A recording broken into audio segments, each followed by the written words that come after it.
Hola, buenas tardes a todos. ¿Me escuchan bien? Te escucho. Bueno, bienvenidos al tercer Ateneo de la Empresa Familiar, edición 2021, brindado por el Instituto Argentino de la Empresa Familiar, sede Bahía Blanca. Quiero presentarles a nuestra institución para aquellos que se suman por primera vez. El Instituto Argentino de la Empresa Familiar es una asociación civil sin fines de lucro comprometida con la empresa familiar argentina, generadora de riqueza, empleo y cultura en el país. El 5 de marzo nuestra institución cumplió 11 años de trabajo con y para la empresa familiar, siendo el referente institucional, social y académico de la empresa familiar en la Argentina. El IADEF es una institución federal que cuenta con más de 20 sedes a lo largo y ancho de nuestro país y está formado por socios, por un lado, en calidad de familias empresarias y por otro, profesionales vinculados a la temática. Desde ya los invito a visitar nuestra página, conocer los beneficios de asociarse a nuestra institución. El Ateneo, esta modalidad que hoy estamos compartiendo, consiste en una reunión abierta que tiene por finalidad la exposición y libre debate de consultas, propuestas, ideas, prácticas e investigaciones vinculadas a la empresa familiar, tanto por parte de los investigadores del IADEF como de personas especialmente invitadas a tal efecto. Es abierto tanto a dueños, miembros de empresas familiares y trabajadores, como a la comunidad toda. El Ateneo nos ha permitido presencia permanente en la virtualidad, que no tiene límites, lo que transformó en un espacio de encuentro sobre la temática. En definitiva, cumple con uno de los objetivos de nuestra institución, la sensibilización sobre la cultura de la empresa familiar. Hoy contamos con la presencia de asistentes de distintos lugares de nuestro país, como Capital Federal, y las provincias de Buenos Aires, Santa Fe, Entre Ríos, Neuquén, Corrientes, Salta, Córdoba, Tierra del Fuego, Misiones, San Juan, La Pampa y Mendoza. Y también asistentes de fuera de nuestro país, procedentes de Paraguay, Bolivia, Puerto Rico, Perú, Costa Rica y México. Bueno, esta tarde tengo el gusto de presentarles a mi colega Pablo Loyola. Hola Pablo, buenas tardes. Hola Silvia, buenas tardes para todos. Pablo es nacido en Córdoba, ya lo van a notar en su acento. Argentina, es contador público por la Universidad Nacional de Córdoba y diplomado en Dirección Estratégica de Empresas por la Escuela de Negocios y CDA, Universidad Católica de Córdoba. También es diplomado en Gestión de Empresas Familiares y Profesionalización de la Familia Empresaria por la misma institución. Se desempeña laboralmente como asesor en gestión y desarrollo de empresas familiares, recursos humanos y diseño de programas de desarrollo personal y profesional. Es socio activo del Instituto Argentino de la Empresa Familiar, miembro de su comisión directiva, autor del libro titulado Vientos de Cambio, herramientas para crecer en una sociedad líquida, y coautor del libro La mujer en la empresa familiar, diferencias que no están a la vista. También dicta cursos y seminarios en el país y el exterior. Bueno, esta tarde que lo hemos invitado a Pablo y le hemos dado a elegir su tema que quería compartir, quiero mencionarles que ha tenido un enorme interés por parte de nuestra audiencia. Como siempre sucede, no todo el mundo se suma finalmente que se inscribe, pero hemos tenido más de 100 inscriptos a esta temática, Pablo, por lo cual creo que el tema de los números realmente es algo que es de sumo interés, como decimos, no solo para miembros de empresas familiares, sino también para profesionales que hoy nos acompañan. En esta edición, entonces, hago un poquito la introducción de la temática. Pablo nos invita a reflexionar a partir de una serie de interrogantes que habitualmente el consultor de empresas de familia hace a sus clientes. Y si no le hace las consultas, si no le hace las preguntas, intenta ver por dónde anda este tema. ¿Tu empresa gana dinero?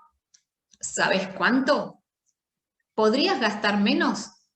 ¿Cómo haces para estar tranquilo a la hora de tomar decisiones? Bueno, algunas de estas preguntas son las que hoy vamos a compartir con Pablo. En el 95% de los casos, los clientes no pueden contestar todas estas preguntas, a veces ni siquiera una. Llega un momento en la vida de la empresa en que no se puede crecer solo por intuición y se vuelve imprescindible un sistema de información que ayude y dé algunas certezas para tomar decisiones. Entonces, en este Ateneo descubriremos algunas herramientas que pueden ser de mucha utilidad a la hora de organizar los números en la empresa familiar. Bueno, en esta oportunidad, Pablo nos ha solicitado que el Zoom sea de esta manera, con las cámaras a la vista, también la posibilidad de comunicarse habilitado, si bien vamos a permitirle su disertación hasta el momento de las preguntas, pero la idea es que podamos vernos, ¿verdad? Además de yo hacerle algunas de las preguntas que ustedes mencionaron a través de las inscripciones, al final también van a poder consultar directamente con Pablo lo que deseen. Bueno, Pablo, te escuchamos y muchas gracias nuevamente por sumarte y darnos este aporte. Bueno, muchísimas gracias Silvia por toda la presentación. Muchísimas gracias a la sede de Bahía Blanca por esta invitación a compartir un rato.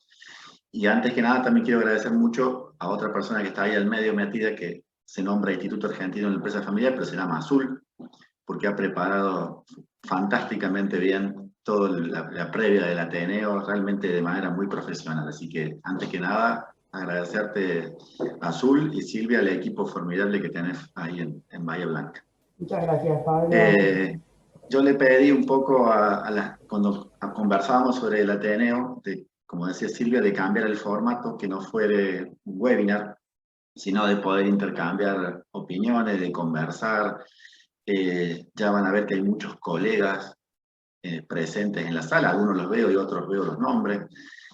Y es muy interesante cuando logramos realmente que entre todos construyamos la temática. Si bien yo voy a presentar algunas ideas, no me considero ni cerca dueño de la verdad, simplemente voy a presentar algunas cuestiones y las vamos a ir conversando juntos probablemente. Así que vamos a empezar a compartir pantalla.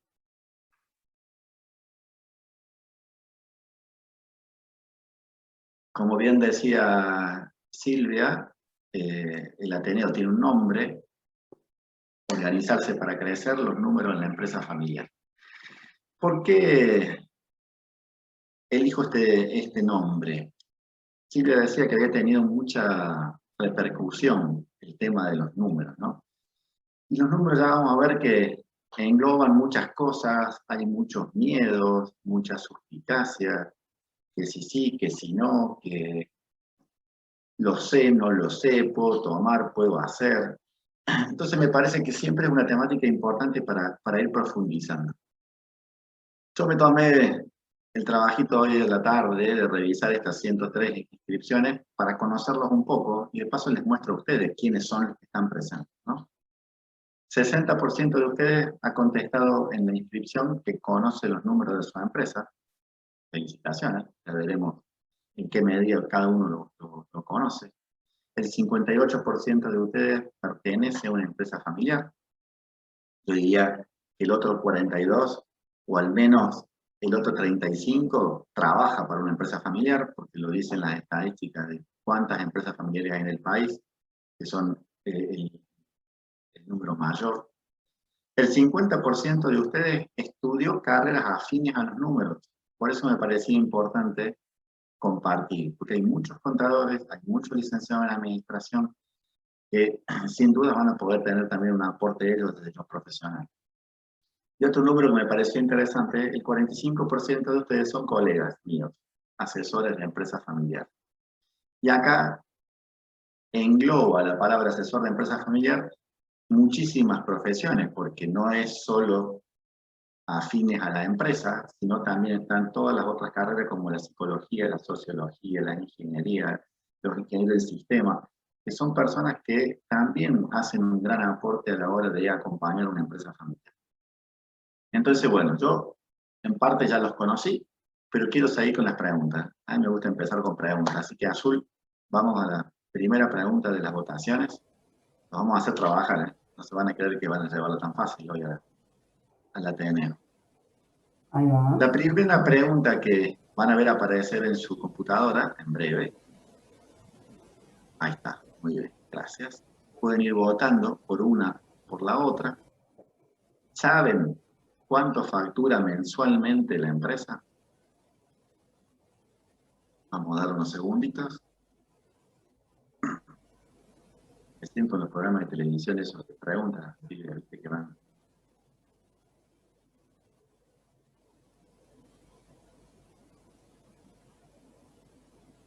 Azul, ¿querés que le mostremos la respuesta? Va el Faltan 70%. algunos, no sé si vos estás viendo el... Sí, va el 80% votado. Sí, Sí, cuando quieras. dale. Terminemos ahí, total vamos a seguir.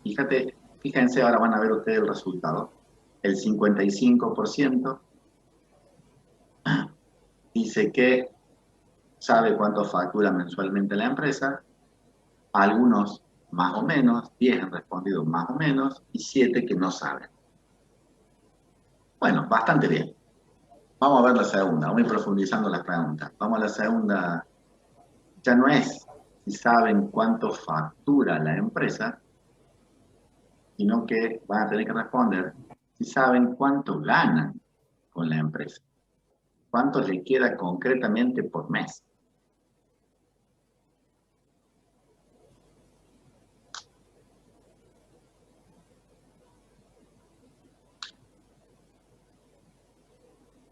Bien. 70% votado. Algunos se ve que piensan más. Algunos querrían ganar más. No saben qué contestar. Es otra historia. Estamos llegando a los 80 de vuelta.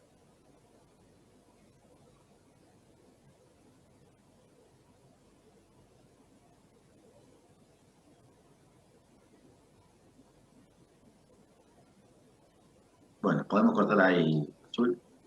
Bueno, Fíjense, ahora van a ver ustedes que del 55 que había dicho que conoce cuánto factura, el 30 tiene realmente idea cuánto gana. No es lo mismo facturar que cuánto gano. Y ya nos vamos tirando la proporción, fíjense que hay un 70% entre el aproximadamente y el no. Por último, vamos a la última pregunta,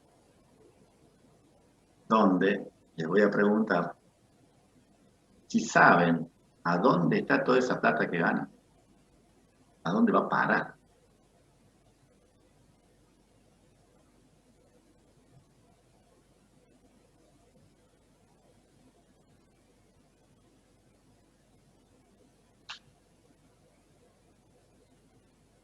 Interesante cómo se va armando el...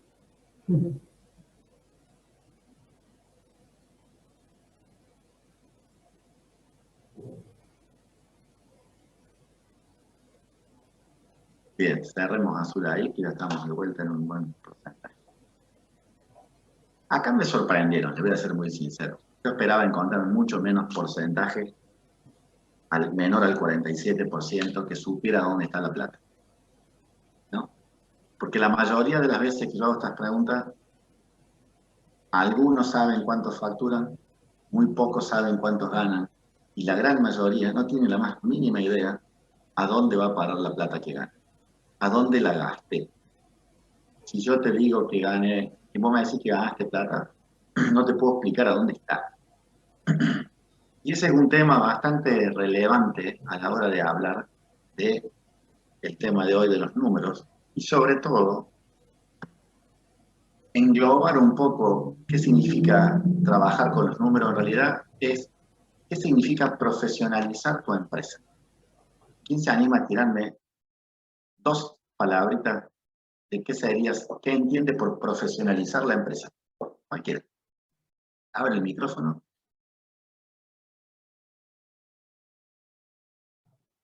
Puede ser, pero bueno, tarde, puede ser procesos y procedimientos de gestión. Bien, Martín dice profesionalizar en cuanto a procesos de gestión. Fantástico, gracias Martín.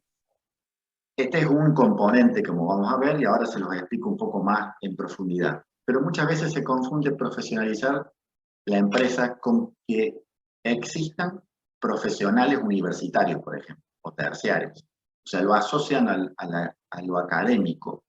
Y esto vamos a ver que no es necesariamente así. Es una de las cuestiones. Y para explicarle que ¿A qué me refiero con profesionalizar? Voy a tomar una teoría del profesor Alberto Gimeno, que es un investigador español sobre empresas familiares, y él dice, en una empresa familiar existe una gran complejidad en la familia, y esto significa el número de miembros que hay, en qué etapa de la vida está cada uno, cuántas familias o cuántas ramas hay, qué rol tiene cada uno, y no menor, todas las diferencias que se presentan en cualquier familia, que es las situaciones personales, los objetivos, los intereses, las expectativas. Mientras más grande es, más complejo se vuelve. Pero por otro lado, está la empresa, que también tiene su propia complejidad, dada por el tamaño, por el sector que ocupa, por el nivel de diversificación, por la cantidad de unidades de negocio que tenga, el grado de internacionalización, la cantidad de procesos. Entre ustedes, por ejemplo, hay, no sé si logró entrar todavía, pero hay una persona que había puesto que la profesión de ella era ser artesana, ¿no? Y es, imagino, prácticamente ella en su trabajo. Y por otro lado, la van a ver ahí que está Marcela Escorza, una coterránea de acá cordobesa, ¿no? Que fabrica camiones de esto de la limpieza de ciudades. O sea, tienen complejidades muy distintas una con otra. Entonces, tomamos la complejidad de la familia, le sumo la complejidad de la empresa, y como dicen acá en Córdoba, lo que tengo es un buen lío. No necesariamente, ¿no? Porque si yo trabajo, ustedes trabajan en el desarrollo de la estructura, lo que se logra es disminuir lo que Gimeno dice el riesgo estructural. Es el riesgo de desaparecer, es el riesgo de que les vaya mal, o en la empresa o en la familia. Ahora, ¿qué es el desarrollo de la estructura? Es desarrollar todos esos elementos que ordenan los distintos sistemas. Sistema familia, sistema empresa. Y el ordenamiento de estos elementos no es otra cosa más que la profesionalización. Entonces amplío un poco lo que decía Martín recién. Fíjense, acá está más claro. Desarrollar la estructura, Jimeno la pone en 5 etapas o en 5 ámbitos. La institucionalización, el aprender a diferenciar lo que es familia de empresa, las prácticas de gestión, como bien decía Martín recién, la comunicación y la continuidad en el tiempo. Pregunta. Según ustedes, no vale que Martín conteste, porque ya contesto. ¿Dónde entran a jugar los números acá? ¿En cuál de estas 5?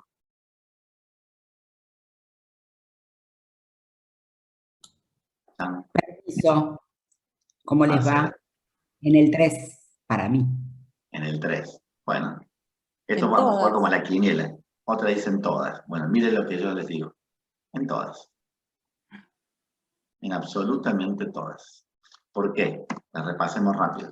Institucionalizar la empresa es darle orden. Es que se conforme un consejo de familia, que se conforme un directorio en la empresa, que se haga, por ejemplo, un protocolo, y vamos a tocar temas de plata. Diferenciar familia y empresa, ni hablemos, con los sueldos de los empleados familiares, por ejemplo. Prácticas de gestión, claro que sí, porque tenemos que desarrollar sistemas de información, como vamos a ver enseguida, para poder generar esas herramientas que me permitan tomar decisiones, como decía Silvia, no solo intuitivamente. Comunicar. Tengo que dar a conocer a mis socios el resultado de mi gestión, por ejemplo. Estoy a cargo de la gestión. Y ni hablemos de la continuidad, ¿no? Entonces, en realidad, los números atraviesan en mayor o menor medida todo el desarrollo de la estructura de la profesionalización de la empresa. Cuando yo le he puesto este modelo evolutivo que se llama tridimensional, que ya hace muchos años que está ahí, y sirve mucho para graficar cómo va avanzando de a poco, no solo la empresa, en cuanto que arranca, se formaliza y madura, sino también la familia y la propiedad de la empresa. Cuando la empresa arranca, generalmente arranca con 1 o quizás 2 personas, que una familia joven, que está recién empezando, se le asocia mucho a los emprendedores, a personas de 30, 35 años. Acá se puede permitir cierta informalidad, porque toda la energía tiene que ir puesta en que la empresa crezca. Entonces no hay problema, pero a la medida que empiezo a avanzar en las diferentes etapas, ya dejo de ser el único propietario y empiezo a controlar la empresa con mis hermanos, por ejemplo, ni hablemos con unos primos. O empiezan a ingresar, la familia a crecer, los hijos empiezan a querer ingresar a la empresa, ya no se puede trabajar de manera desordenada. Tenemos que seguir ciertos procedimientos, ciertas técnicas. Si no es imposible progresar. Absolutamente imposible. Ni hablemos de manejarnos con toda una administración informal. Porque eso también acarrea muchísimas consecuencias y problemas a la hora de la información, a la hora de tomar decisiones. No, vamos a ver. Entonces, tener un buen sistema de información es lo que me va a permitir a mí generar los informes necesarios para conocer aquello que quiero controlar más y por lo tanto tomar decisiones concretas. Y un sistema de información no es solamente un programa de gestión como vamos a ver. ¿Qué podrían ustedes controlar en su empresa? Y muchas cosas. Yo les puse algunas acá. Como hablábamos hace un rato, los ingresos, pero también los gastos, la cantidad de dinero que les deben los clientes, los vencimientos de los impuestos, los sueldos, los precios que pagan, los costos, etcétera, etcétera. Algunas cuestiones. ¿Cuál sería el mejor sistema de gestión? Esta es una de las preguntas que alguno de ustedes hizo cuando se inscribió. ¿Cuál es el mejor sistema para gestionar todo esto? Y la respuesta es depende. Depende de qué quieras controlar, cuánto quieras controlar y qué tipo de empresa que tenés. Hay gente de ustedes que tiene un supermercado y otros que trabajan en la administración de una inmobiliaria o de una consultora. Y claramente las necesidades no son las mismas. Por lo tanto, habría que ver uno por uno el caso. Yo no tengo ningún problema si después se ponen en contacto conmigo y lo conversamos. Me dicen, mira, yo tengo esta empresa, ¿qué me recomendás? Y le puedo recomendar lo que conozco. Desde ya me inclino por sistemas que sean comprados hechos, no hacer el propio. Por todo el tiempo que lleva el prueba y error hasta que funciona y el pasar a depender de un programador que hoy me llevo bien, pero mañana no lo sé. Por lo tanto, en estos años he aprendido que prefiero sugerir que se inclinen a aquellos que vienen enlatados y no tanto desarrollar un propio, salvo cuestiones obviamente que justifique lo otro. Cuando un contador habla de balance, salen todos corriendo, ¿no? Porque primero dicen que todo es mentira, y después que son aburridísimos. Y en cierta manera comparto que son aburridísimos, ¿no? Sobre todo para quien no es del palo de los números.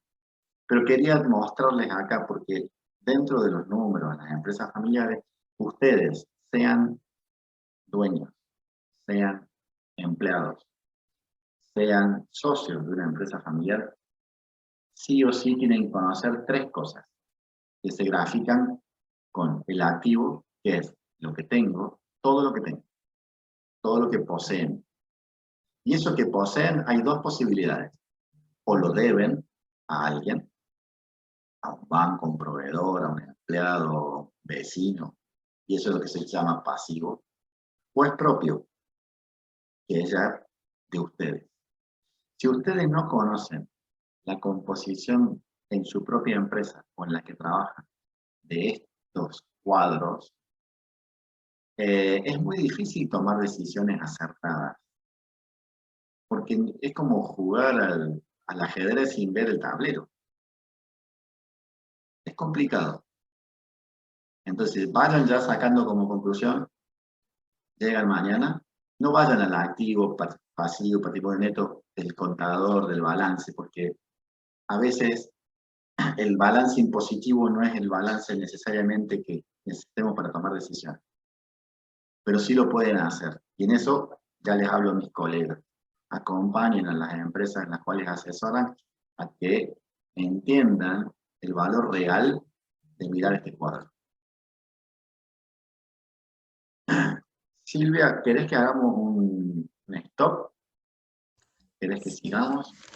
Como no, esta parte viene bastante bien porque toda la parte de números siempre genera como una mirada, ¿no? Que hay que prestar atención, o mayormente en las empresas uno encuentra como, no, esa es la parte que menos me gusta, lo que más me gusta es hacer los negocios, pero como bien mencionabas a lo largo de la charla, los números están presentes en todo, y además son una forma de medir resultados de todo el esfuerzo que se hace a lo largo de toda la trayectoria de una empresa.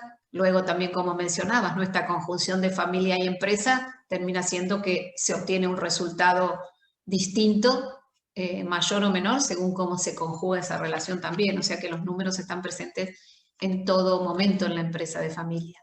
Entonces te quiero acercar algunas de las preguntas, Pablo, que nos han hecho los participantes en sus inscripciones. Yo te las voy haciendo y vos ves cómo las devolvés, las preguntas, las respuestas, o si están a lo largo de tu otra etapa de la charla. Bueno, alguien comenta que tenía una empresa familiar que se cerró hace unos años y con su hermano en este momento quieren volverla a iniciar. Quiero dar mi opinión, qué valientes, porque estamos en un momento complejo en el cual se están cerrando tantas empresas y hay quien quiere empezarla y con su hermano, lo cual, bueno, netamente familiar, casi que con seguridad van a tener éxito, teniendo en cuenta algunas de estas cuestiones, pero bueno, realmente muy, muy, muy valientes. La asocio con otra que sigue, que dice cómo montar una empresa familiar de manera eficaz, ¿no es cierto? Que pudiera tener que ver eso, cómo iniciar, cómo retomar una empresa. Bueno, comparto con vos en felicitarlos por la valentía en emprender algo hoy. Y para no extendernos mucho, lo principal cuando uno quiere empezar algo nuevo y de manera eficaz, como decía la última pregunta, es tener en claro qué es lo que ofrezco como valor agregado. ¿Qué voy a ofrecer yo con mi empresa que otro no ofrezca? Y si por alguna razón ofrezco lo mismo, antes de arrancar, estar seguro que un plus le tengo que dar, o en bienes o en servicios. Puedo tener la misma verdulería que el señor de la vuelta, pero si yo hago entrega a domicilio y él no, le estoy agregando un plus. Y eso ya genera valor al cliente. Es muy difícil competir si voy a hacer exactamente lo mismo que hacen otros, más aún otros que están cerca mío. De hecho, a ustedes les debe pasar como me pasa a mí acá en mi barrio. Veo que circunstancialmente van apareciendo verdulerías, kioscos, maxi kioscos, casas que venden artículos de limpieza. Y es llamativo, porque vos la ves, y yo no puedo con mi defecto profesional, y le digo a mis hijos, y pobre señor, este no va a durar 6 meses, porque te das cuenta, o que no tienen la mercadería necesaria, la suficiente, o que no cumple con los horarios, porque no tiene el hábito, entonces abre cuando quiere. Y bueno, hay una verdulería acá en la esquina de mi casa que abre literalmente cuando quiere. Entonces, ¿cómo haces para planificar tu compra? Y ese cuando quiere puede ser las 2 de la tarde. Y las 2 de la tarde ya comieron todos. ¿A quién les va a vender algo a las 2 de la tarde? Son detalles que parecen menores, pero hacen a que el negocio sea o no sea exitoso. Y después muchísimo esfuerzo, porque hay que, como les digo, aparte del valor, va relacionado también con el desarrollo de un plan de negocio, que eso creo que era otra pregunta que estaba dando vuelta, Silvia. Exacto, planes yo de no negocios. puedo arrancar sin saber hacia dónde voy yendo. Pongamos no sé, una bicicletería, porque está de moda andar en bici. Pero no es así, pues tenés que analizar un poco qué implica, cuánta plata vas a necesitar, va a necesitar local, vas a vender online, vas a aceptar tarjeta, vas a dar servicio después, porque ahora las bicicletas, no sé si ustedes saben, pero tienen service como los autos. Después de X cantidad de kilómetros hay que hacer un service, ya son otro tipo de bicicletas, ¿no? Asegurarlas. asegurarla, tiene toda otra movida que si no la investigan, difícilmente le va a ir bien. Pero bueno, se puede. Lleva un poquito más de esfuerzo la parte de investigación, pero les va a ahorrar dolores de cabeza después. Quiero ampliar, digamos, la mirada de esto que preguntaban y que claramente ha contestado Pablo, en relación a que esa situación es bueno hacerlo en cualquier momento de la vida de la empresa familiar. ¿Cuál es el valor que estamos aportando a nuestros clientes, ¿no? También nos pasa eso, Pablo, ¿no? A la medida de compartir con empresas que tienen 20, 30, 50 y más años, se ha ido como diluyendo la conciencia de cuál es el valor que se aporta como empresa de familia o como en lo que producen o el servicio que prestan, y muchas veces eso se replica en el momento del traspaso generacional, donde ese valor hay que tenerlo bien identificado porque hay que comunicarlo y hacerlo presente en la siguiente generación, ¿verdad? O sea que en todos los momentos de la vida esto que has mencionado, Pablo, es bien valioso al comienzo y a lo largo de la empresa. Tocaste un tema muy interesante que da para todo otro teneo, pero los negocios tienen una vida útil que viene dada por el mercado, viene dada por la sociedad misma y la cultura. Las necesidades de hoy no son las mismas, digamos, son las mismas que teníamos hace 20 años, pero las satisfacemos de otras maneras. Tal cual. Entonces, si yo no adapto mi empresa a esas otras maneras de satisfacer las necesidades de mis clientes, y va a ganar el que sí lo haga, y yo voy a perder, es muy simple. Pero bueno, da para otro análisis. Tal cual. Bueno, otra pregunta dice, ¿qué herramientas tener en cuenta para no caer en enredos jurídicos, laborales, tributarios? No sé si algo querés contestar ahora o está dentro del marco. No, es bastante simple la respuesta. Primero, hay muchos abogados que me podrían ayudar, pero todos vamos a coincidir en que para no caer en enredos jurídicos laborales hay que hacer las cosas pensando. Antes de ser posible, no después cuando aparecen los problemas. Entonces, todo lo que está haciendo el Instituto Argentino de la Empresa Familiar, ahí en la sede de Bahía Blanca, como en el resto del país, es generar conciencia de que las situaciones se pueden anticipar. No podemos evitarlas, pero sí podemos minimizar el grado de daño que pueden generar en la empresa o en la familia.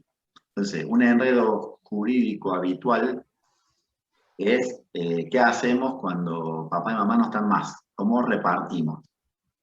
Bueno, si esperamos al momento que suceda, y probablemente la situación emocional no esté tan simple, depende del caso de la familia, como para que nos podamos discutir cómo repartimos, qué hacemos con la empresa, o quién toma el mando, o quién no.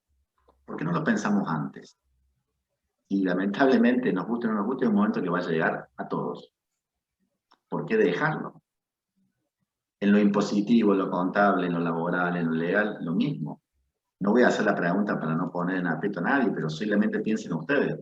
¿Cuántos de ustedes tienen en orden la parte legal de su empresa o de su emprendimiento? Hablo de presentación de balance en personas jurídicas, el pago de autónomos. Algunas caras que estoy viendo abren los ojos como si yo estuviera hablando de ciencia ficción. Pero son cosas que normalmente veo que nadie le lleva el apunte hasta que llega la intimación, hasta que sucede algo. Entonces, tómense el tiempo, es aburrido, es tedioso y sale plata. Pero lamentablemente, si no se trabaja con anticipación, sale más plata después. Así que ahorren y piensen. Muy bien. Bueno, y la última que te hago antes de dar continuidad es el impacto de pasar a ser una empresa de menos de 30 empleados a una de más de 100. O sea, hay un amplio crecimiento y bueno, ¿qué cosas se podrían tener en cuenta ante esa situación que de nuevo, qué gratificante que ha sucedido eso? El crecimiento, Sí, posiblemente, que... no sé de dónde proviene, pero quizás sea de algún rubro que se ha desarrollado a raíz de esta pandemia, posiblemente. Tomo el caso de un cliente que estoy trabajando ahora que tiene una empresa de transporte y le ha sucedido eso, porque con toda la pandemia lo que es logística ha crecido muchísimo y ha realmente pegado una explosión. No queda otra que la profesionalización. Todos estos 5 puntos que yo les decía hace un rato, empiecen por el más urgente, que sería acomodar los procesos de gestión probablemente, porque no es lo mismo tener 30 que tener 100, es lo primero que se sabe descalabrar, como se dice, ¿no? Si nos va de las manos, empezamos a firmar cheques que ya no son de 1000, son de 100.000, y ya asusta el pulso cuando a la hora de firmar, ¿no? Bueno, firmar cuando se hacían firmando, ahora se hacen electrónicos, ¿no? Pero para el caso entienden a qué me refiero, ¿no? Empieza a tomar una dimensión muy grande que si no se profesionaliza, si no se empiezan a hacer ciertos pasos y usando herramientas técnicas, es muy difícil manejar una empresa de tanta gente como la manejábamos antes en el patio de casa, siendo 3 o 4 mamá y papá y alguno de los hijos. No se puede más. Así que lo invitaría a un proceso de profesionalización. Muy bien. Bueno, Pablo, continuamos entonces Vale, con seguimos tu acá, entonces. presentación y luego vamos a las últimas preguntas. Esto también va de la mano con lo que hablábamos recién de esto de profesionalizarse y cómo generar los elementos necesarios para tomar decisiones. Hay 2 tipos de análisis que se pueden hacer, hay muchos, pero estos son 2 que se pueden hacer en las empresas. Uno es económico, que es el primero que tienen que hacer, que es saber si su empresa da plata. Saber si su empresa da plata. Vuelvo a decir que no es tan simple como saber cuánto factura. Y por otro lado, es el análisis financiero. Ya me estoy refiriendo a cómo uso la plata. Entonces, el primero, el económico, entonces, me interesa saber si gano plata. Y dice acá una palabra rara para algunos, que es devengado. Y significa que cuando hago este análisis, no tomo en cuenta si pagué o no pagué, si cobré o no cobré. Yo tendría que cobrar tanta plata, tendría que pagar tanta plata. Eso me dice el económico. En cambio, el financiero sí analiza, lo cobré, me lo deben, y cómo hago para usar ese dinero que gano en el anterior. Si ustedes económicamente están bien, puede haber, y de hecho lo van a tener, vaivenes financieros, momentos de más o menos plata. Pero si ustedes están mal en lo económico, no hay financiero que aguante, porque mientras más producen, más pierden. Por lo tanto, atención, analizar económicamente la capacidad de generar dinero. Después, cómo la uso. En las empresas tengo que hacer las 2 a la vez, pero cerciórense primero que realmente están ganando plata. Y para esto, yo les recomendaría una herramienta que es muy simple, si tienen algunas cosas hechas, que es el punto de equilibrio. No me voy a quedar con la definición, se las dejo para que la tengan, pero se los digo en cordobés. Es cuando los ingresos igualan a los egresos. Cuando salgo hecho. Esto es una fórmula matemática que se calcula teniendo en cuenta no solo los ingresos, sino los costos fijos y los costos variables, y les dice el punto en el cual, no sé, Fernando tiene que facturar 1.250.000 pesos para no perder. Que no es lo mismo que decir, tengo que facturar lo que gasto. Porque cuando ustedes producen cosas, no sabes cuánto vas a gastar porque depende del nivel de producción. Entonces la fórmula esta ayuda justamente a determinar ese punto, como les digo, donde los ingresos igualan a los egresos. Una vez que hago este cuadro de ingresos, le saco los costos fijos, le saco los costos variables, ¿qué me queda? Este es fácil, ¿sí? Vamos. Tengo lo que facturo, le saco los costos, ¿qué me queda? Chan, chan, chan, chan. El resultado. La actividad. Claro, la utilidad. Exactamente, así de fácil. Y si a Raúl le fue bien, gana plata y va a estar contento. Pero si a Raúl le fue mal, pierde plata, no va a estar nada contento. Y si yo en el análisis económico no estoy ganando plata, estoy perdiendo, ¿qué puedo hacer para no perder más? Y básicamente puedo hacer 3 cosas. Subo los ingresos, aumento el verde, lo hago más grande el verde, y para aumentar los ingresos lo puedo hacer, aumento los precios, que eso voy a tener la restricción que me va a dar el mercado, porque no puedo aumentar lo que yo quiera. o cobrar lo que yo quiera. Pero a veces se puede un pequeño plus, pero lo más sano sería vendiendo más, mayores cantidad de productos o mayor cantidad de prestar mayor cantidad de servicios. También puedo bajar los costos fijos o los variables, aunque es complejo, porque los costos fijos, de hecho su nombre lo indica, son difíciles de modificar porque están asociados a la escala que tengo como empresa. Yo no puedo ir mañana y decirle al que me alquila el galpón donde tengo la fábrica, che, no te puedo pagar, bájame la mitad. No es tan simple. O los costos variables, decirle a mis proveedores de insumos, che, necesito que me bajes un 15% porque no me dan los números. Probablemente te diga, y lo lamento, o veamos, pero algo tengo que hacer. Y si ustedes no conocen esta formulita que estoy mostrando acá, pero en detalle, en concreto, en profundidad, ¿cómo saben qué hacer? Se adivina. Intento vender lo más que puedo e intento pagar lo menos que puedo. Está bien, sirve. Hasta un punto. Imagínate esta empresa que decía Silvia, de 100 empleados, con el tamaño que tiene y la complejidad, si puedo moverme de esa manera. Normalmente los equilibrios, cuando las empresas no están en equilibrio, normalmente el equilibrio se da en una combinación de estas tres formas que les pongo acá. Subir los ingresos, trato de acomodar un poco los fijos o eliminarlos en el caso que se pueda, y trato de trabajar con los variables también para bajarlos. No solo pidiendo precios, sino haciendo más eficiente aquello que gasto. Porque muchas veces tenemos costos ocultos que no tenemos en cuenta y son una usina de perder plata. Si ya voy al análisis financiero, me olvido. Vamos a suponer que gano plata. Ahora vamos a pensar cómo la uso. Una de las preguntas que estaban en la ficha de inscripción me decía, ¿qué ratios puedo usar? Y el ratio depende de qué quieras ver. Yo acá les puse algunos para que sepan que existen. Pero no necesariamente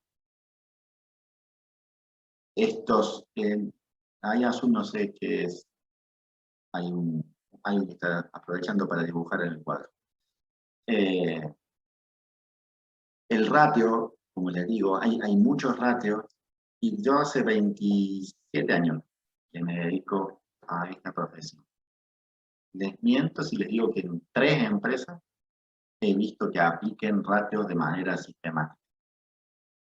No quiere decir con esto que no sirvan, para nada. Lo que pasa es que muchas veces, para poder sacarlos, habrán visto la fórmula de cálculo, necesita bastante información. Y uno de los problemas más grandes que al menos yo encontré en el ejercicio profesional es lo que le dije hace un rato, el grado de informalidad que se tiene. Entonces yo pregunto activo corriente y pasivo corriente para el primer número, y me dice el oficial o el otro. Y ahí entramos en un problema, porque ya como el otro no se lleva, no se registra, ¿cómo sé si es verdad? ¿Cómo sé si anotó todo? Es complicado. No obstante, más allá de los ratios que lo pueden googlear y van a ver muchos, ¿no? Pueden acá responder a la pregunta, ¿dónde está la plata que gano? Que yo les hacía al principio, con un instrumento que se llama estado de origen y aplicación de fondos. Es un cuadrito bastante simple como cuadro, no tan simple hacerlo. No por el cuadro en sí, sino por la complejidad que tiene llegar a saber esto. Todo el proceso que está antes del cuadro. Acá van a ver que dice, por ejemplo, pago a proveedores o cheques cobrados por proveedores. Es un número, pero ese número tiene un montón de procesos anteriores que hay que ordenarlos, hay que planificarlos, hay que estar seguro que se hace bien. Pero existe la herramienta. Esta herramienta es fabulosa porque te muestra con qué arrancas, te muestra lo que sucedió en el periodo que estás analizando, que puede ser una semana, puede ser un mes, puede ser un año, y te dice cuánto debería haber al final. Vas al banco, vas a la caja, contás la plata, si el número te da igual, fantástico. Se puede, aunque algunos tengan cara de susto, de esto es misión imposible, se puede, lo he hecho, sí lleva un poquito de tiempo. Entonces, algunas recomendaciones. la más importante de todas es separen las cajas familia de la caja empresa. Traten de no usar el mismo bolsillo para las dos cosas. Eso confunde. Muchísimo confunde. Traten de fijarse sueldos, sobre todo los que son dueños y trabajan, y no sacar lo que les hace falta. Traten de vivir acorde a las posibilidades que les da ese sueldo. Esta mañana hablaba con uno de mis clientes justamente de este punto, ¿no? Tiene un sueldo en la empresa, y me decía, pero a mí no me alcanza. Pero es lo que la empresa te puede pagar. No te puedo decirle ahí a tu familia que te aumenten el sueldo porque a vos no te alcanza. No era para las necesidades básicas, era para un poco más allá de las básicas, ¿no? De vivir con ciertos gustos. Bueno, no te alcanza, fíjate si conseguís trabajo en otro lado, no hay ningún problema, tu familia lo va a entender. Y a veces el mismo mercado acomoda las ideas, porque ya se va a dar cuenta que afuera no le van a pagar lo que ella necesita, te van a pagar lo que vale el trabajo que estás haciendo. Es lo normal en cualquier empresa, porque en la familiar no. La otra recomendación que les hago es registren todo. Para poder sacar todos los números que hablamos antes, si no está anotado qué gastaron la plata o por qué entró tal o cual dinero, es imposible trabajar. Absolutamente imposible. Y esto que parece simple es otro gran problema que tengo, porque muchos de mis clientes me dicen, bueno, pero la plata es mía, la gasto como quiero. Yo en ningún lado te estoy diciendo que está gastada bien o está gastada mal. Yo no te pido que la anotes. Haz lo que quieras porque es tu plata, pero anótalo nada más. Para que después podamos sacar conclusiones, si la gastaste bien o mal, pero con información concreta. Cuando se mezcla, que tiene que ver con la primera de separar las cajas, cuando mezclo la tarjeta de crédito de la empresa para pagar el colegio de los chicos, y se va complicando, o para irme de vacaciones, se va complicando. Y no es solo registrar, sino armar un plan de cuentas, como dice el punto que sigue, que es aquellos ítems que resumen gastos. Yo no pongo la planilla de caja, o puedo poner, le pago el sueldo a Raúl, le pago el sueldo a Silvia, le pago el sueldo a Paula, le pago el sueldo a Azul, pero no voy a poner eso en el análisis que hago. El plan de cuenta me dice, bueno, todo eso va a la cuenta sueldos, y ahí englobo todo. O este va a la cuenta fletes, o alquileres, o proveedores, no me hace falta ver uno por uno. Pero no sé si ustedes tienen armado todos un plan de cuentas que después me permita el análisis que estábamos viendo, económico y financiero. Aprendan a controlar lo importante, no todo.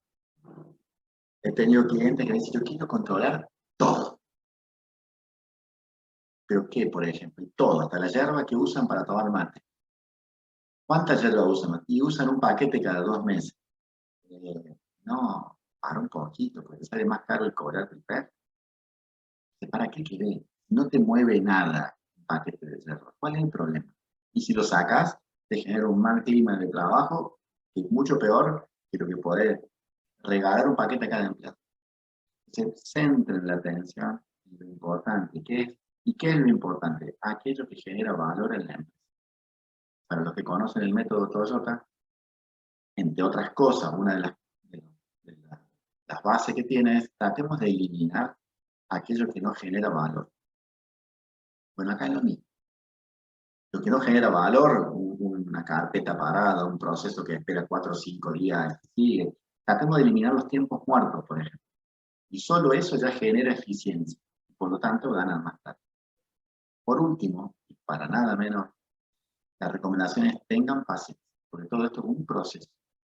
No es que van a salir de acá, bajan de internet o de donde sea, o me piden después la presentación, o buscan una fórmula de punto de equilibrio y mañana la aplican. No es soplar y hacer botes.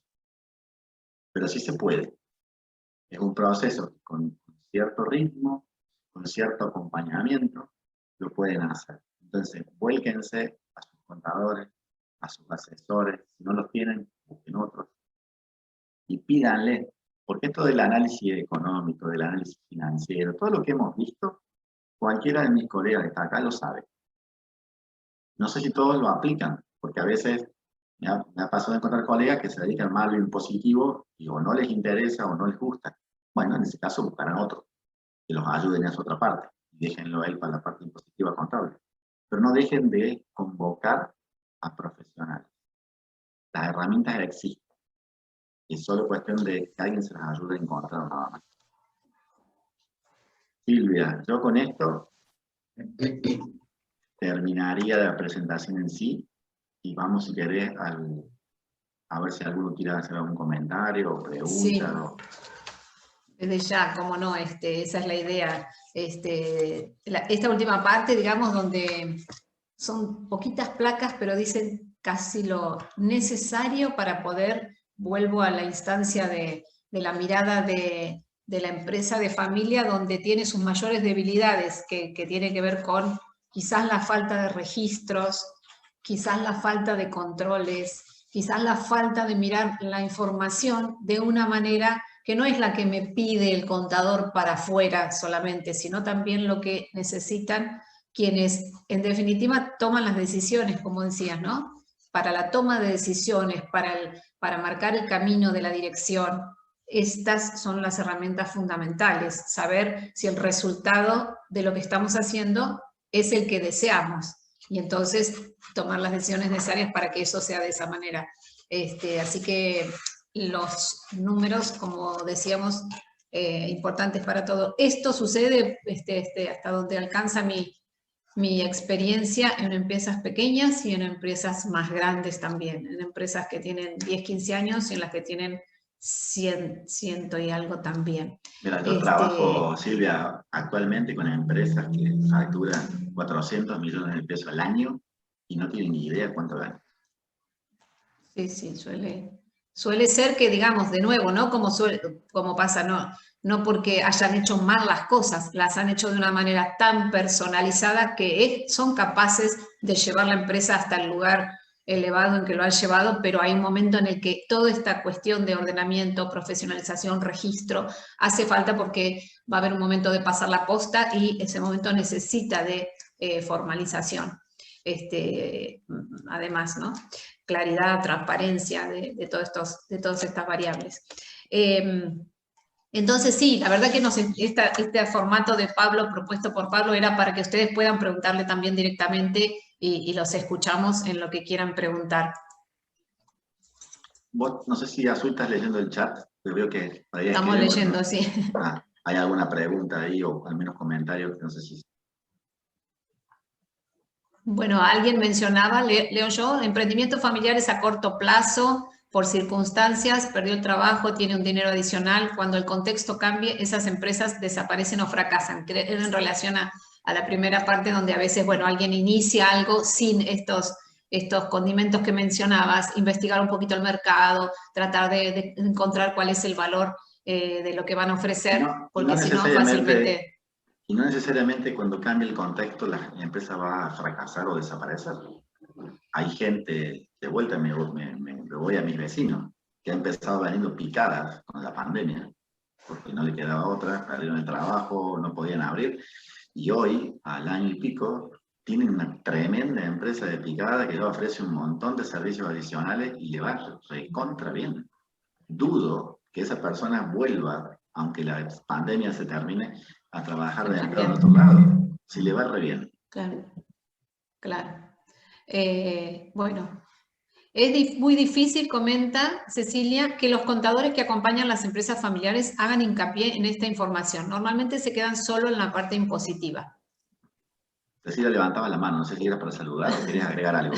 No, yo soy la que hice ese planteo. La realidad es que yo me hice cargo del campo de mi padre porque mi papá falleció. Y uno de los grandes problemas que teníamos es que en verdad el contador nunca acompañó con la información para poder en verdad saber las preguntas que vos hacías al principio. Y cuando les planteas esto te miran como diciendo, no, eso es problema tuyo, no sabes de qué me estás hablando. Y es como vos decís, la parte impositiva no sirve para la toma de decisiones, es otro canal totalmente diferente en la información en la que se maneja. Eso es algo que deberíamos exigirle a los contadores? Y exigirle la palabra media fuerte. O cambiar de contador. No, lo que pasa es que te vas a encontrar como con un nutricionista, con un médico, cualquier profesión, digamos. Ser contador no es solo números. De hecho, yo soy contador, como decía Silvia, y para mí me pone a liquidar un IVA, no tengo la más mínima idea de cómo se liquida. O sea, sé que es IVA claramente, cómo funciona, cómo se saca, pero no sabría dónde tengo que meterme ahora, en qué página para hacer una declaración de IVA, porque me especialicé en otra área de la profesión. Estos contadores que hacen impositivo contables son necesarios y quizás no te acompañen en tu caso porque o no le interesa el rubro, el ámbito del profesional, o porque nunca nadie se lo pidió, no lo sé. En mi caso, yo empecé, como decía Silvia, hace muchos años y empecé en el estudio contable con mi papá. Nosotros nos dimos cuenta hace 25 años atrás de lo que vos estás diciendo, que los contadores no acompañábamos a los clientes. Entonces cerramos el estudio y empezamos a ir a las empresas de los clientes a acompañarlos en la empresa, un rato en cada una. Bueno, terminamos acá, donde nos dimos cuenta que ese servicio que les decía hace un rato, ese valor adicional como contador, otro no se lo daba, y a mí me lo pagaban. Entonces, no, pueden ser las dos cosas. Ojalá no lo tengas que cambiar, y ojalá tu contador te siga acompañando cada vez más, y cada vez de la manera que mejor necesitas. Sí, Gustavo, ¿querés? Ya está bien. Sí, bueno, buenas tardes. No, simplemente para apoyar lo que estaba diciendo Pablo recién, como experiencia personal, llevo casi 10 años en un proceso de recambio dentro de la empresa familiar, que no se da hacia los hijos, sino que hubo que profesionalizarla justamente. Y bueno, coincido en lo de la paciencia y coincido en lo de buscar asesoramiento por otro lado, porque el contador va a los números que él necesita para cumplir la función impositiva, digamos, de alguna manera. Claro. Y el asesoramiento que tuve desde afuera de gente un poco más especializada en el manejo de la empresa familiar es el que me ayuda a ir armándolo. Y sigo y estoy acá porque después de 10 años sigo aprendiendo todos los días algo y cómo puedo seguir mejorando para terminar ese traspaso. Bienvenido. Gracias, Gustavo.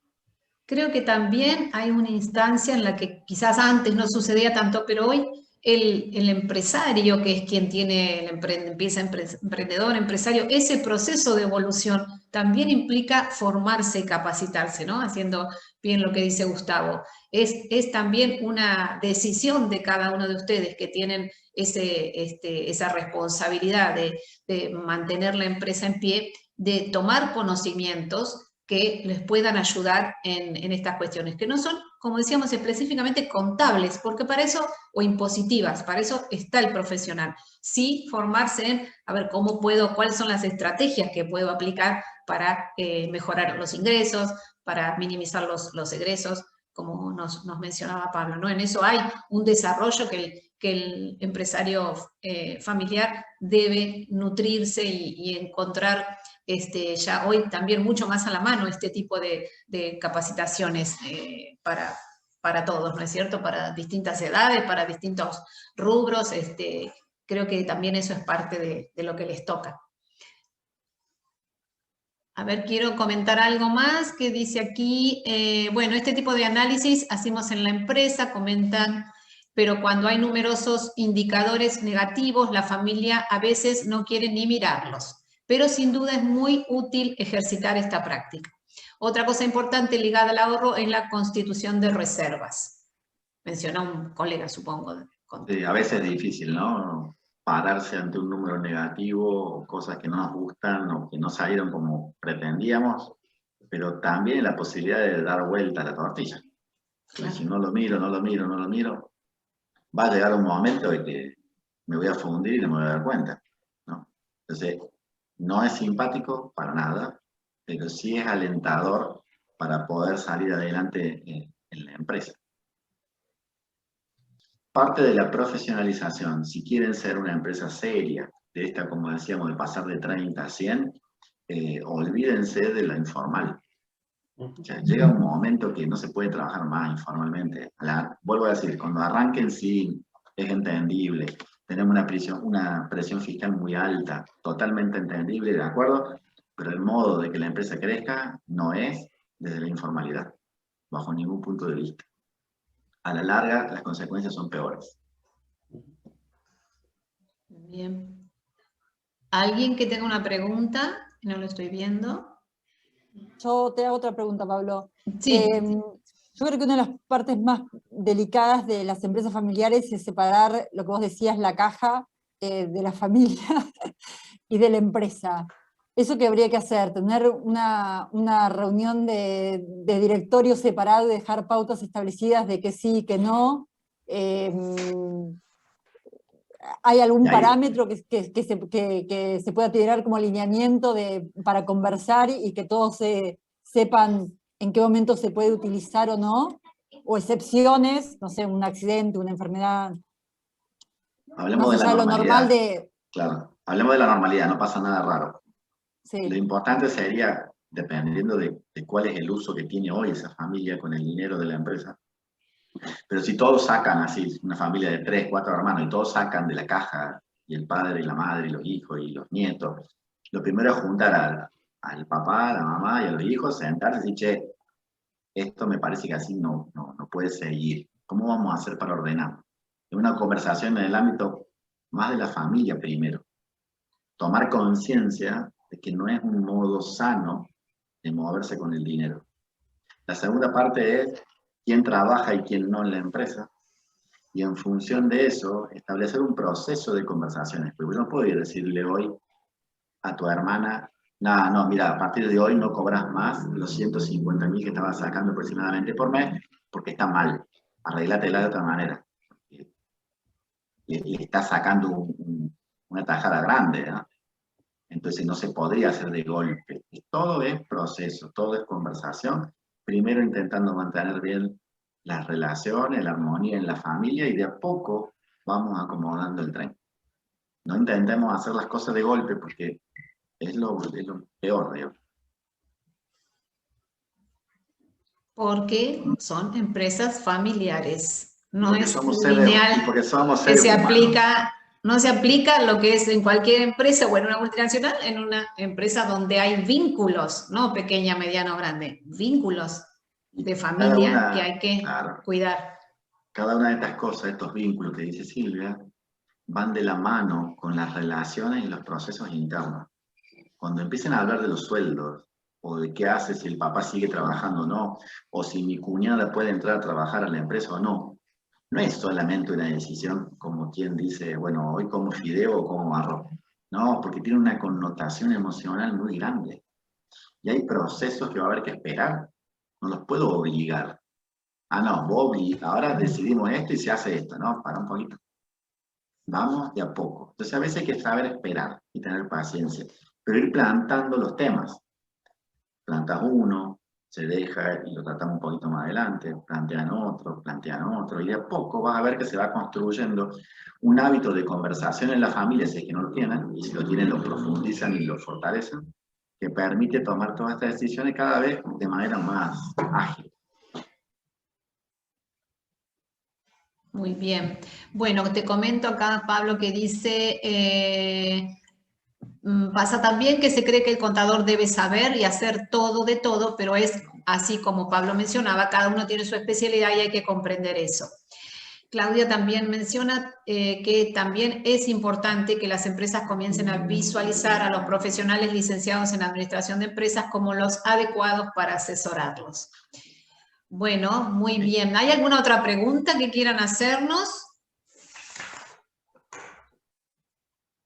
Quiero decirte, Pablo, que esto ha quedado el mismo nivel de intención de escucha, porque estamos los mismos, casi el mismo número que empezamos, hay 50 personas en este momento, por lo cual el tema sigue siendo de mucho interés. Quiero mencionar, para ir cerrando, que bueno, este tema que Pablo nos ha invitado a participar forma parte de su libro, de su último libro, que no lo mencioné al principio porque quería mencionarlo ahora, que es de tal palo, tal astilla, es una pregunta, el nombre del libro, donde él atraviesa toda esta situación que tiene que ver, bueno, con esta de la primera generación, llevando la empresa de una manera, y bueno, cómo eso el momento del traslado implica muchas de estas posibilidades que Pablo nos ha presentado. Acá lo tienen, y un gusto para nosotros también a que lo comparta con ustedes. Es muy difícil en tan pocos minutos tocar una temática tan amplia, pero al menos me interesaba que se llevaran 4 o 5 cosas que les sirva mañana, aunque sea para googlearlas. Y empezar el proceso de que estamos hablando. Son procesos que son complejos, a veces no son tan simples, pero yo los invito a que se animen, lo sigan poniendo en marcha. No le van a errar, la verdad no le van a errar. Sí, ¿quién quiere? Marcela, ¿cómo no? ¿Quieres dar un mensaje, Marcela? Gracias por estar, Marcela. Voy a agradecer también a todos los colegas del IADEF que están presentes, Alicia, Horacio, Martín, Susana, bueno, no me quiero olvidar de otros que están aquí presentes. Marcela, te escuchamos. No, bueno, yo, además de felicitarlos como siempre, y trato de estar siempre presente acompañando a IADEF, veo mucha gente joven en este equipete de 50 y 60, estaba mirando, no sé ahora cuántos somos. Es decirle a los más jóvenes que tengan paciencia, que los más viejos como yo vamos haciendo un paso al costado. He jorobado haber estado muchos años en la empresa y tener que ceder a la generación venidera, sí, pero que siempre cuiden que la vaca es una sola, la que da de comer en la empresa familiar. En Córdoba lo vemos. Y nosotras en realidad dueñas de empresa somos 2, hijos hay 4, que ya los hemos empoderado y las mamás estamos haciendo un pasito al costado, pero gente empleada, que es el valor más valioso que tenemos, es el número de 150. Entonces hay 150 legajos que pagar, hay impuestos mucho más grandes que los legajos que tenemos para pagar, las socias debemos retirar dinero, y los sueldos tienen que estar acotados, cada uno a su trabajo, a su dedicación, en cuanto al panel de directorios y gerente, ¿no? Y bueno, y tener muy bien pago a toda la gente, por supuesto, porque la gente trabaja con entusiasmo. Marcela, muchas gracias. Para nosotros, los consultores que somos los que acompañamos a las empresas, nada mejor que la palabra de un propio empresario o empresaria, porque son los que lo llevan adelante todos los días, así que siempre aprendemos también de ustedes. Muchas gracias, Marcela. Bueno, las últimas palabras. ¿Quién habló? Perdón. Pablo, fuiste porque quiero leerte algo más que hay aquí. Bueno, Vanessa dice, me gustaría que me hagan llegar la presentación y video para poder verla nuevamente. Dejo su email del municipio de Bahía Blanca. Excelente contador para todos los que están en el chat. Muy importante lo que dice Marcela. Bueno, coincidimos con Luis. Pablo, agradecerte enormemente y no va a faltar la oportunidad que nos volvamos a encontrar por este medio. Quiero mencionarles a todos que había algunas otras preguntas que creemos que tienen que ver más con otra temática que vamos a poner más adelante. En principio las menciono igual, cómo prepararse para una transición de padres a hijos y sobrinos. Estamos hablando de una transición de segunda a tercera generación. Hoy otro mensaje que dice, somos una empresa familiar con 60 años de trayectoria, hoy estamos en la etapa de segunda a tercera generación, los sucesores naturales desean que la empresa continúe, pero a ninguno le interesa trabajar en la empresa.